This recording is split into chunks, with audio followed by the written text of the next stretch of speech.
সরকারি হিসেবেই জিডিপিতে কুটির, ক্ষুদ্র ও মাঝারি শিল্প সিএসএমই খাতের অবদান ৩০ থেকে ৩২% হলেও এই খাত নিয়ে সরকারের পদক্ষেপ সামান্যই বলে মনে করেন উদ্যোক্তা ও বিশ্লেষকরা। খেলাপি ঋণ ও অর্থ পাচারে দেশের অধিকাংশ ব্যাংক ডুবতে বসলেও এখনও রাষ্ট্রের নজর বড় উদ্যোক্তাদের দিকেই। অথচ দেশের ৮৫% কর্মসংস্থান সৃষ্টিতে অবদান রাখা এসএমই খাত রাষ্ট্রীয় অগ্রাধিকার পেলে পাল্টে যাবে দেশের আর্থসামাজিক অবস্থা, মনে করেন বিশ্লেষকরা।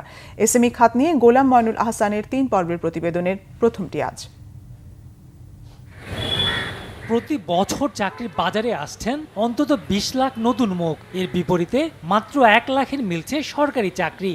বাকিদের যেতে হয় বেসরকারি চাকরিতে কিংবা বইতে হয় বেকারত্বের যন্ত্রণা।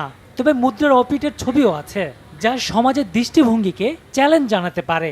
যারা চাকরির পেছনে না ছুটে হচ্ছেন উদ্যোক্তা। এমনই গল্প যেন এই ৫ তরুণীর, যারা পাচ্ছেন অক্সফোর্ড খ্যাত ঢাকা বিশ্ববিদ্যালয় থেকে পাশ করে কোনো প্রকার চাকরি না খুঁজে হয়েছেন উদ্যোক্তা, সৃষ্টি করছেন কর্মসংস্থান। কেমিস্ট্রি যেটা হয়েছে যে প্রথমত আমরা বিশ্ববিদ্যালয়ের শিক্ষার্থী থাকার সময় আমরা একজন আরেকজনকে চিনতাম, তো তখন থেকেই আমরা কিন্তু একটা ভাই ব্রাদার রিলেশন বা বন্ধুত্ব যে সম্পর্কটা সেটা আমরা ওই সময় গড়ে তুলতে পেরেছি। আর মজার বিষয় হচ্ছে আমাদের যেই ৫ জন আমরা কেউই ব্যাচমেট না। তো ব্যবসায় যে জিনিসটা বা যে কোনো সম্পর্কে যে জিনিসটা সবচেয়ে গুরুত্বপূর্ণ সেটা হচ্ছে রেসপেক্ট। লাইফটা ওই জায়গাতে যে আমি এখানে শুধু আমার জন্য না, আমি সমাজের অনেকগুলো মানুষের জন্য কর্মসংস্থান এবং তাদের পরিবারের জীবনটা আমি আসলে সুন্দর করতে পারি। সো এই কারণে এই ব্যবসার দিকে ছোটবেলা থেকেই একটা স্বপ্ন ছিল যে আমিও এরকম বিজনেসে আসবো, কর্মসংস্থান তৈরি করব। আর যেহেতু ভাইয়াদের সাথে একটা বন্ডিং আছেই, সো তখন আমি চিন্তা করলাম যে আচ্ছা ঠিক আছে, এই রিস্কটা নেই, যে আমি আসি দেখি যে কতটুকু কি করা যায়। তো আসলে এভাবেই ব্যবসায় ভাইয়াদের সাথে ইনভলভ হওয়া, যে ডিসিশনটা আমাদের সবার মিলে মনে হচ্ছে যে বেস্ট, আমরা সেই ডিসিশনটাই নিচ্ছি। ২০১৯ সালে শুরু উদ্যোগের কলেবর দিন দিন বাড়ছে, জানান তাদের স্বপ্নের কথা।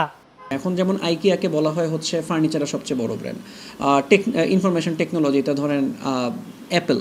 আমি চাই হোম ডেকোর এবং সুভিনির ব্র্যান্ডে হাতবাক্স পুরো ওয়ার্ল্ডে একসময় লিড করবে।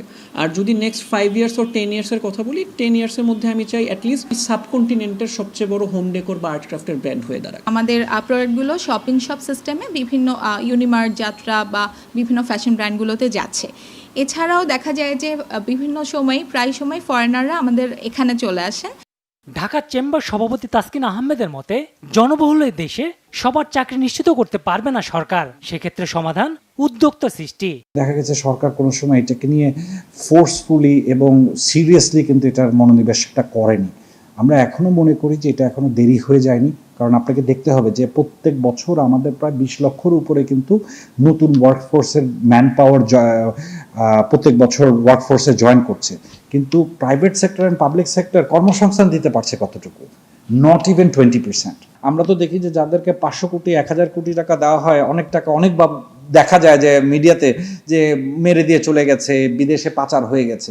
কিন্তু আপনি যদি ব্যাংকরা অ্যানালাইসিস করে ছোট ছোট উদ্যোক্তাদের যে ফান্ডিং করেন, ওদের ল্যাপসেস বা ওদের ফেইলিংটার কিন্তু পার্সেন্টেজ অনেক কম পাবেন।